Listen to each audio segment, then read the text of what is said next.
Good afternoon friends. Last लेक्चरमध्ये आपण inverse of A matrix आणि त्यावरील थेरम बघितला होता. आज आपण इन्व्हर्स ऑफ मॅट्रिक्सचे काही एक्झाम्पल बघणार आहोत. आपला लेक्चर नंबर सुरू आहे 22. Example number 1. Find the inverse of A matrix A which is equal to A, B, C, D, where AD minus BC is not equal to 0. Solution. Given that A is equal to A, B, C, D, याचं जर determinant घेतलं आपण मॅट्रिक्सचं तर ते आपल्याला मिळेल which is equal to determinant A which is equal to determinant A, B, C, D. It means AD minus BC and which is not equal to 0. If which is not equal to 0, then the given matrix is non-singular, and those matrix are non-singular, it has a inverse. That is, A is a non-singular matrix, hence A possesses inverse. मग आता inverse last theorem मध्ये A inverse which is equal to adjoint of A divided by determinant A असा formula आपण मिळवला होता. So determinant A तर आपण काढलेला आहे which is not equal to 0. पण adjoint of A काढण्यासाठी आपल्याला माहितच आहे की प्रत्येक एलिमेंटची आपल्याला कोफॅक्टर काढावं लागेल आणि adjoint of A is equal to ते कोफॅक्टर्स करस्पॉन्डिंग एलिमेंटच्या प्लेसेसवर ठेवल्याच्या नंतर त्याला ट्रान्सपोज करावं लागेल म्हणजे आपल्याला ऍडजॉइंट ऑफ ए मिळेल आणि मग A inverse which is equal to adjoint of A divided by determinant A. Now cofactor of A. A चा कोफॅक्टर साठी आपल्याला हा कॉलम डिलीट करावा लागेल, हा रो डिलीट करावा लागेल आणि विच इज इक्वल टू -1/2 म्हणजे I plus j 1 plus 1. Why? Because our element A is 1th element. That means पहिल्या रो मधला आहे, पहिल्या कॉलम मधला आहे आणि म्हणून -1/2 म्हणजे याची ऍडिशन जर केली तर -1/2 आणि D तर -1/2 म्हणजे पॉझिटिव्ह येऊन जाईल. So cofactor of A is D. Cofactor of B. B हा कुठे आहे? पहिल्या रो मध्ये आहे, दुसऱ्या कॉलम मध्ये आहे, म्हणून आपल्याला त्याला लिहिता येईल 1, 2th एलिमेंट म्हणजे याची ऍडिशन 3 येते म्हणून -1/3 म्हणजे -1 आणि आपल्याला डिलीट करावं लागेल हा कॉलम हा रो म्हणजे आपल्याला व्हॅल्यू मिळेल -C.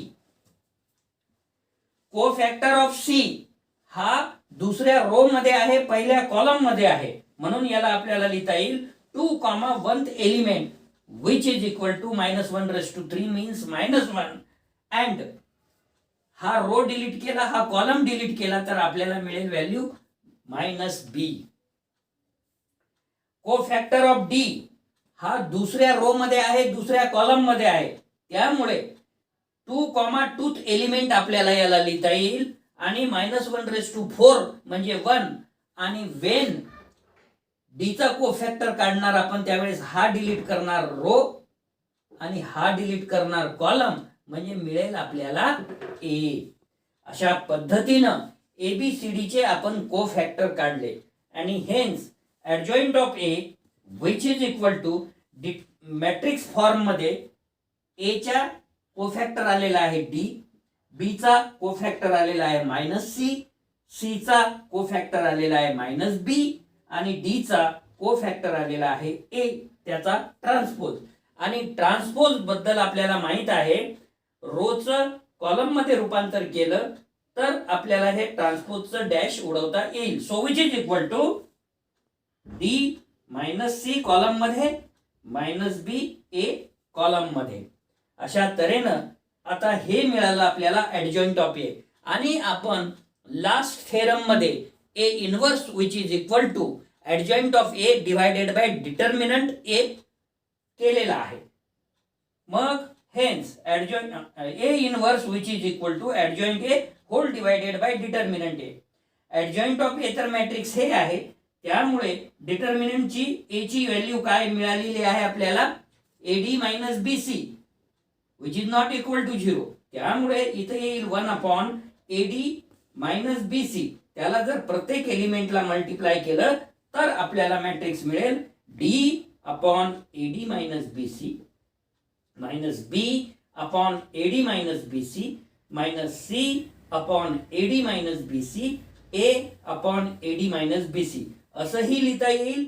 किंवा 1 upon eddy minus B C outside the matrix आणि इन मॅट्रिक्स मध्ये D minus B minus C A असं सुद्धा आपल्याला लिहिता येईल. हा जो एक्झाम्पल आहे 2x2 चा, हा एक्झाम्पल फक्त इथं एबीसीडी असल्यानंतर काढता येईल असं नाही. एबीसीडीच्या काहीही जरी व्हॅल्यू असेल तर डायरेक्ट आपण उदाहरणार्थ ऑब्जेक्टिव्ह टाइप मध्ये गिवन मॅट्रिक्स 2x2 जर 1 2 3 4 दिलेला असेल तर तुम्हाला काय करता येईल, हा रिझल्ट यूज करता येईल.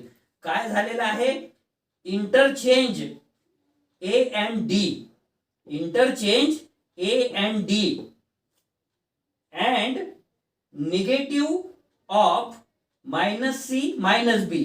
म्हणजे बी आणि सी हे मायनस झालेला आहे आणि एडी इंटरचेंज झालेला आहे न्यूमरेटरला, आणि डिनॉमिनेटरला तर एडी मायनस बी सी माहीतच आहे. मग काही जरी व्हॅल्यू इथं असेल तर within a fraction of second आपण 2x2 मॅट्रिक्सचं इनव्हर्स सांगू शकतो. मग काय म्हणता येईल आपल्याला, दिस एक्झाम्पल नोट मध्ये, this example gives the inverse of every non singular 2x2 matrix for different values of A B C D. म्हणजे एबीसीडीच्या कुठल्याही न्यूमरिकल व्हॅल्यूज नंबर्स असेल तर आपल्याला त्याचा इनव्हर्स सहज काढता येईल. Next example second. D is the diagonal matrix D1 0 0 0 0 D2 0 0 0 0 D3 0 0 0 0 D4. 4x4 ची स्क्वेअर मॅट्रिक्स आणि डायगोनल मॅट्रिक्स आहे. याला डायगोनल मॅट्रिक्स का म्हणता येईल आपल्याला, because diagonal elements are not 0, above the diagonal and below the diagonal elements are 0, where none of the elements d1 d2 d3 d4 is 0. हे जे डायगोनल एलिमेंट आहे, d1 असेल d2 असेल d3 असेल d4 असेल, हे 0 असता कामा नये. आणि आपल्याला फाइंड आउट करायचं आहे डी इनव्हर्स, म्हणजे या मॅट्रिक्सचं इनव्हर्स. मग इनव्हर्स मॅट्रिक्स फाइंड आउट करायचं जर असेल तर आपल्याला माहित आहे त्याचं determinant is not equal to 0 आलं पाहिजे, आणि ऍडजॉइंट ऑफ डी काढल्यानंतर, आता उदाहरणार्थ या डिटर्मिनंट डी चं जे येईल ते आपण कॅल्क्युलेट करणार, आणि D inverse which is equal to adjoint of D divided by determinant ए.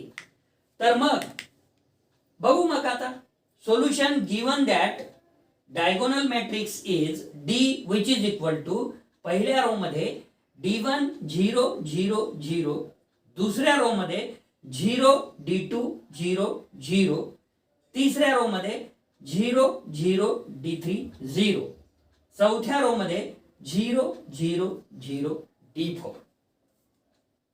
आपल्याला आता डिटर्मिनंट डी काढायचा आहे. हेन्स डिटर्मिनंट मध्ये D which is equal to, this matrix can be write down in determinant D1 0 0 0 0 D2 0 0 0 0 D3 0 0 0 0 D4. आता D1 determinant मध्ये काय होईल, हा कॉलम डिलीट होईल, हा रो डिलीट होईल, आणि 3/3 चं डिटर्मिनंट मिळेल आपल्याला D2 0 0 0 D3 0 0 0 D4. आणि मग याला पुन्हा सोडवायचं. D1 तर ऑलरेडी आहेच, आता D2 घ्यायचा बाहेर, आणि हा कॉलम आणि हा रो जर डिलीट केला तर आपल्याला D3 D4 मिळेल. तेही आपण पहिले डिटर्मिनंट मध्ये लिहिलेलं आहे. D1 D2 determinant D3 0 0 D4 आणि विच इज इक्वल टू सोडवल्यानंतर D1 D2 हे पहिले जे आहेत आणि हे D3 D4 and which is not equal to 0. Why? Because none of the elements diagonal D1 D2 D3 D4 are 0. मग आता आपल्याला ऍडजॉइंट ऑफ डी काढायचा आहे. त्यासाठी आपल्याला प्रत्येक एलिमेंटचे कोफॅक्टर काढावे लागतील.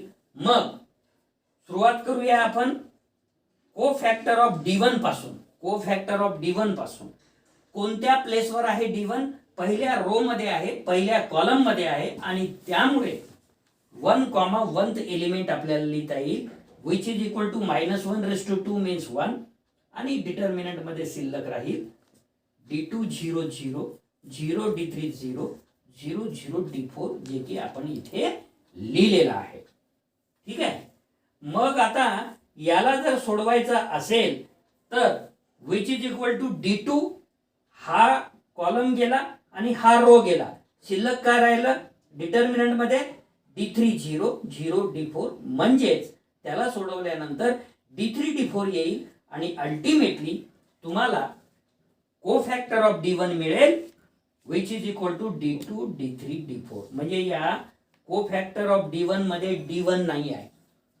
अर्थात तुम्ही कोफॅक्टर ऑफ D2 जर काढायचा प्रयत्न केला तर ते मिळेल तुम्हाला D1 D3 D4. कोफॅक्टर of D3 काढलं तर ते मिळेल तुम्हाला D1 D2 D4 आणि कोफॅक्टर ऑफ D4 जर काढलं तर ते मिळेल आपल्याला D1 D2 D3. त्यामुळे आपण डायरेक्ट सुद्धा लिहू शकतो. याच पद्धतीने जर आपण पुढे वाटचाल केली तर similarly cofactor of D2, D3, D4 are respectively D2 चा कोफॅक्टर मध्ये D2 नसेल D1 D3 D4.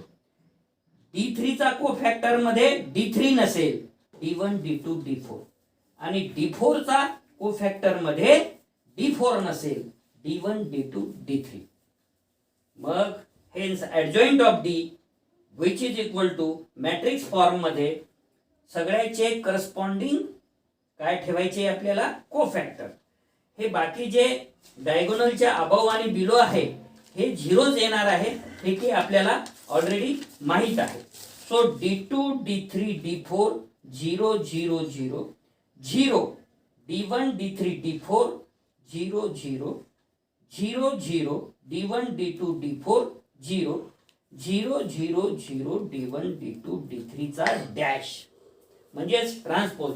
आणि जर ह्या ट्रान्सपोजला आपल्याला उडवायचा असेल काढायचा असेल तर तुम्हाला माहित आहे रोचं कन्व्हर्शन कॉलम मध्ये करता येईल आणि तसं जरी केलं तरी आपल्याला सेमच मॅट्रिक्स मिळणार आहे. उदाहरणार्थ D2 D3 4 D2 D3 D4 0 0 0 0 D1 D3 D4 0 0 0 0 D1 D2 D4 0 0 0 0 D1 D2 D3. Now D inverse which is equal to adjoint D divided by determinant D. So which is equal to adjoint D divided by determinant D. We have already calculated D1 D2 D3 D4 which is equal to 1 upon D1 D2 D3 D4. In matrix form adjoint D is D2 D3 D4 0 0 0 0 D1 D3 D4 0 0 0 0 D1 D2 D4 0 0 0 0 D1 D2 D3. जर आपण 1 upon D1 D2 D3 D4 प्रत्येक एलिमेंटला जर आपण multiply केलं matrix मधल्या तर 0 divided by anything is 0 येऊन जाईल आणि पहिल्या प्लेसवर D2 D3 D4 divided by D1 D2 D3 D4 म्हणजे इथं शिल्लक राहील 1 बाय D1 0 0 0 0 इथं राहील शिल्लक 1 डिवायडेड बाय D2 0 0 0 0 इथं शिल्लक राहील 1 डिवायडेड बाय D3 0 0 0 0 आणि इथं शिल्लक राहील 1 डिवायडेड बाय D4 आणि याला जर आपण न्यूमरेटरला नेलं तर आपल्याला इन्व्हर्स मॅट्रिक्स अर्थात D इन्व्हर्स मिळेल D1 inverse 0 0 0 0 D2 inverse 0 0 0 0 D3 inverse 0 0 0 0 D4 inverse.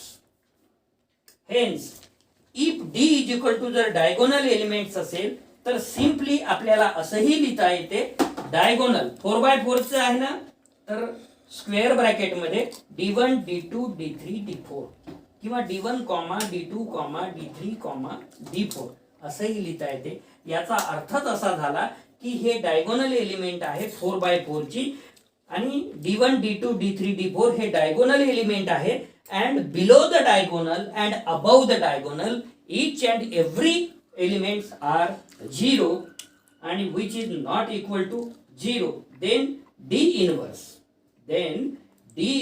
which is equal to diagonal.